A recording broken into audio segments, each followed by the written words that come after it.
Hello అండి. ఇది వచ్చేసి ఇంకో పార్ట్ అండి. ఫస్ట్ పార్ట్ చూసారు కదా.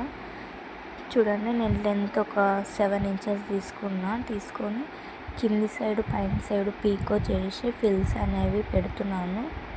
చూడండి ఒకసారి. ఫిల్స్ చిన్న చిన్నగానే పెట్టుకున్నామంటే నెట్ మనకి దగ్గరకు వచ్చి గేరా ఎక్కువ కనిపిస్తుంది. పైన సైడ్ది నేను ఆల్రెడీ ప్రిపేర్ చేసి పెట్టుకున్నాను. అది తక్కువ గేరాతో ప్రిపేర్ చేసి పెట్టుకున్నాను. ఇది సెకండ్ లేయర్ అండి. ఫిల్స్ మనం క్లాత్ మొత్తం పెట్టేసుకోవాలి. చూడండి, ఇది ఫస్ట్. ఇది నేను లెంత్ హైట్ ఎక్కువ తీసుకొని గేరా తక్కువ ఉండేలా చూసుకొని కింద ఫిల్స్ ఎక్కువ వచ్చేలా చూసుకున్నాను. అలా మనం చూసుకొని దాని మీద అనేది స్టిచ్ అనేది చేసుకోవాలి. పై వైపుకు పెట్టి సాటిన్ వేసాను. లోపల లుక్ అనేది ఇలా ఉంటుంది. ఇది ఫస్ట్ పార్ట్ కదా. మిడిల్లో చూసుకొని నడుము బెల్ట్ దగ్గర చూసుకొని వేసుకోవాలి.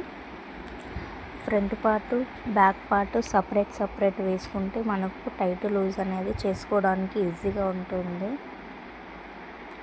ఓపెన్ చేశాక చూడండి ఇలా ఉంటుంది ఫ్రంట్ సైడ్. ఇది బ్యాక్ సైడ్ ఇంకో పార్ట్ జాయిన్ చేయాలి సేమ్ అలాగే. ఫ్రంట్ సైడ్ అనేది నేను నడుము దగ్గర బెల్ట్ టైపు ఫిల్స్ పెట్టి స్టిచ్ చేశాను. హ్యాండ్స్కి వేసాం కదా మనం ఇంతకు ముందుకు, అదే క్లాత్ సేమ్ నేను ఎక్కువ తీసుకొని ఫ్రంట్ సైడ్ కూడా వేసాను. ఇంకా నాడలు కూడా పెట్టాను టైట్ చేసుకోవడానికి. చిన్న పాప కదా,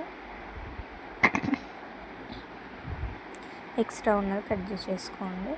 ఇప్పుడు పాప సైజుని బట్టి మనము సైడ్ జాయింటింగ్ అనేది చేసుకోండి. పాప లుక్ చూడండి, ఓవరాల్ లుక్ క్యూట్ ఉంది కదా. Thank you for watching.